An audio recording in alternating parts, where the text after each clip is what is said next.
इथे पण करू ना, करायला हरकत नाही. हो, लाईट पडते त्यामुळे ते नोड प्रमोट होतात. त्यामुळे ते बेंडिंग आता हे बाहेर आलं याला पण सूर्य सनलाईट मिळेल ना.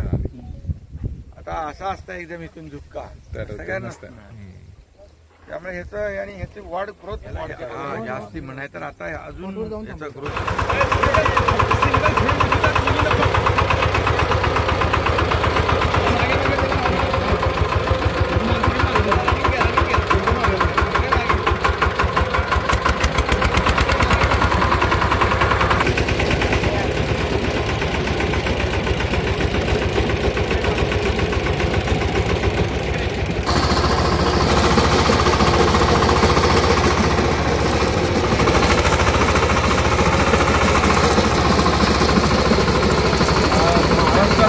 ॲक्च्युली आता काश्मीरमध्ये सफरचंद दिसत आहेत आणि आपल्या महाबळेश्वर तालुक्यात सफरचंद दिसणार आहेत. कसं बघता याच्याकडे? जे इकडे दिसत नाही ते दिसलं पाहिजे ना. जी सफरचंदाची शेती आपण काश्मीरमध्ये फक्त पाहतो, ती शेती सफरचंदाची आपल्या या भागामध्ये होऊ शकते. इथलं क्लायमेट जे आहे, जे त्याला पोषक आहे, इथली माती पाणी त्याला पोषक आहे आणि म्हणून आपण इथे हा प्रयत्न केलेला आहे सफरचंदची शेती करण्याचं, लागवड करण्याचं. जवळपास 4000 रोपं आपण इथे लावलेली आहेत आणि त्यामुळे आता आपण पाहतो की गेल्या वर्षी याला फळं आली होती, आताही त्याला फ्लॉवरिंग सुरू होईल आणि म्हणून अतिशय या भागातल्या लोकांना नाविन्यपूर्ण शेती कशी करता येईल, कसं त्यांना आपल्याला या ठिकाणी गटशेतीच्या माध्यमातून एकत्र आणता येईल. बाकी तर इथं बघा जांभूळ होतो, आवळा होतो, फणस होतो, आंबा होतो, काजू होतो, सगळ्या प्रकारची फळं होतात. पण स्ट्रॉबेरी इथं होते. स्ट्रॉबेरी देखील काल मी जवळपास 3000 रोपं लावली R1 जातीचे. एकदम चांगलं फळ त्याला येतं. आणि आज हे ॲपलची शेती जी आहे आपण पाहतो आहे, इथं देखील 2 प्रकारचे डोराशेड गोल्डन आणि IN99 काहीतरी हर्मन 99 अशा प्रकारची हर्मन 99 आणि डोराशेड गोल्डन अशा 2 जाती या ठिकाणी लावल्यात आणि त्याला एका झाडाला 10 ते 15 किलो फळ येतात. त्यामुळे एक नवीन जे काय बघा जे होतं आहे ते कोणीही करतं आहे, जे न होणारी आणि इथं या मातीमध्ये या पाण्यामध्ये होणारी पिकं आपण घेतली पाहिजे. यामध्ये आगरवूड देखील आपण लावलेलं आहे. काल देखील आपण पाहिलं की आगरवूडची झाडं देखील मोठ्या प्रमाणावर इथं वाढत आहेत. त्यामुळे मोठ्या प्रमाणावर इथं वेगवेगळ्या जातीची जी कॅश क्रॉप आहे, लोकांना तात्काळ पैसे त्याच्यातून मिळतील अशा प्रकारचा प्रयत्न आमचा सुरू आहे. आणि गटशेतीला प्राधान्य देणं आणि सेंद्रिय शेतीला, नॅचरल फार्मिंग जे आहे याला प्राधान्य देणं, याला प्रयत्न आपण करतो आहे. आणि मला वाटतं हळूहळू संपूर्ण या भागामध्ये एकदा का त्यांना कळलं की बाबा हे पीक या ठिकाणी होतं आहे, हे फळ या ठिकाणी होतं आहे, तर नक्कीच याचा फायदा होईल. केशरवर देखील आम्ही प्रयत्न करतो आहे. इथे कॉफी चांगल्या प्रकारची होते, कॉफीची झाडं मोठ्या प्रमाणावर होतात. चहाची देखील, चहासाठी देखील इथली सॉईल जमीन जी आहे ती पोषक आहे. त्यामुळे अशा प्रकारची हळद होते मोठ्या प्रमाणावर. कुरकुमीन जास्त असलेलं हळद इथं आम्ही पिकवतो आहे आणि त्यामुळे या भागामध्ये जमीन आणि पाणी आणि वातावरण पोषक आहे आणि त्यामुळे सर्व प्रकारची भाजीपाला होतो आहे, फळफळावळ होतं आहे. या ठिकाणी सर्वच आपण पाहतो एक चंदनाची झाडं मोठ्या प्रमाणावर झालेली आहेत. इथे साग मोठ्या प्रमाणावर होतो आहे. या ठिकाणी दुसरं आणखी आगरवूडचं तर मी आपल्याला सांगितलं. त्यामुळे मोठ्या प्रमाणावर इथं वेगवेगळ्या प्रकारची झाडं आणि शेती ला प्राधान्य दिलं तर लोकांना खूप मोठा फायदा होईल. आणि इथला माणूस जो आहे नोकरीसाठी मुंबई ठाण्यासारख्या शहरामध्ये जातो, त्याला आपलं गाव सोडून दुसरीकडे जायची वेळ येऊ नये हे आमचा कन्सेप्ट आहे. आणि अशा प्रकारच्या शेतीमुळे नवीन प्रयोगामुळे पर्यटनाला चालना मिळेल. आता मुनावळेला आपण पाहिलं की वॉटर स्पोर्ट चालू केलेले आहेत. तापोळ्यामध्ये आपण डेव्हलपमेंट करतो आहे. इथं आता ब्रिज होतो आहे. हा ब्रिज किती वर्षापासूनचा प्रलंबित होता, तो आता पुढच्या 4-6 महिन्यात कंप्लीट होईल. त्याचबरोबर पश्चिम महाराष्ट्र ते म्हणजे कोकण ते सातारा हा जोडणारा एक पूल आपण तयार करतो आहे.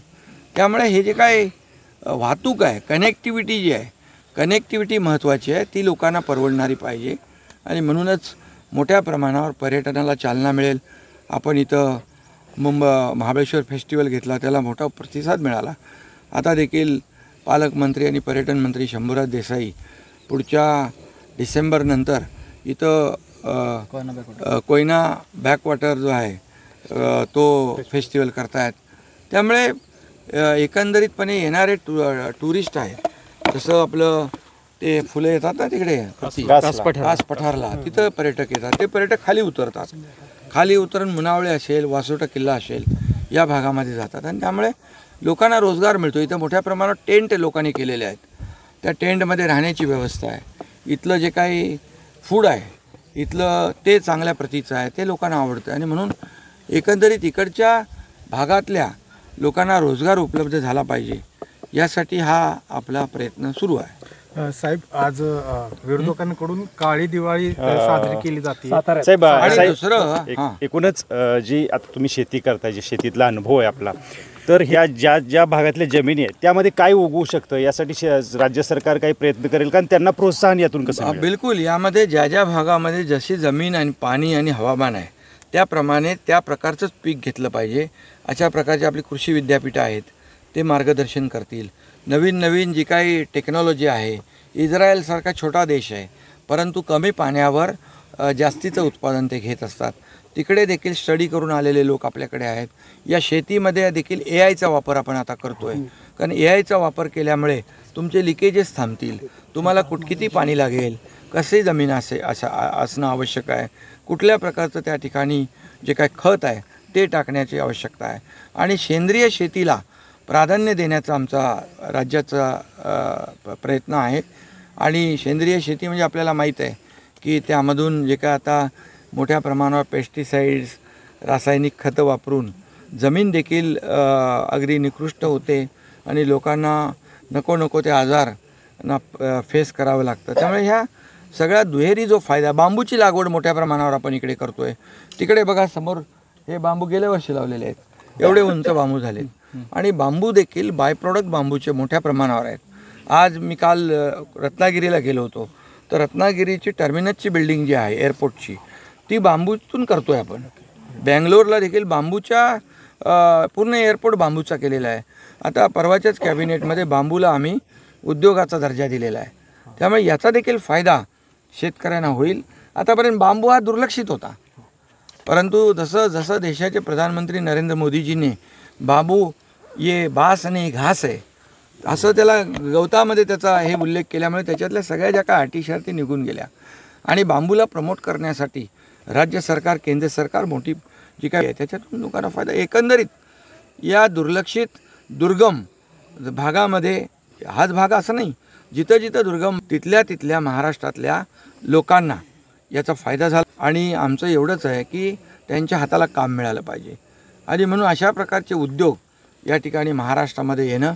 महाराष्ट्र आता आपण पाहिलं की मोठमोठे उद्योजक, परदेशी गुंतवणूक महाराष्ट्रामध्ये येते आहे. आपलं महाराष्ट्र नंबर 1 आहे परदेशी गुंतवणुकीमध्ये, स्टार्टअपमध्ये नंबर 1 आहे. या सगळ्याचा फायदा शेतकऱ्याला कसा होईल, कारण ग्लोबल वॉर्मिंग, क्लायमेट चेंजमुळे पूर परिस्थिती निर्माण होते, अतिवृष्टी होते, गारपीट होते.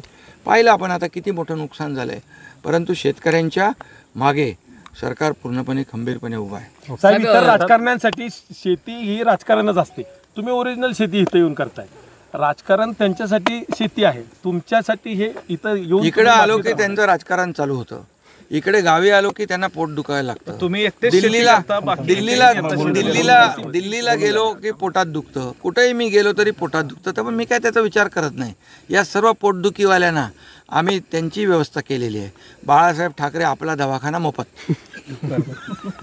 साहेब, एवढं पूर परिस्थिती दरम्यान पण आपल्या सरकारनं खूप चांगली मदत केलेली आहे, पण तरी सुद्धा आता काळी दिवाळीचं आंदोलन एक बघा, त्यांच्याकडे आता मुद्दे नाही आहेत. कुठलीचं पॅकेज जाहीर होईल आणि पैसे दिवाळी, मी म्हणालो होतो ना दसऱ्याच्या मेळाव्यात की शेतकऱ्यांची दिवाळी काळी होऊ देणार नाही, त्याप्रमाणे आम्ही पैसे देणंही सुरू केले.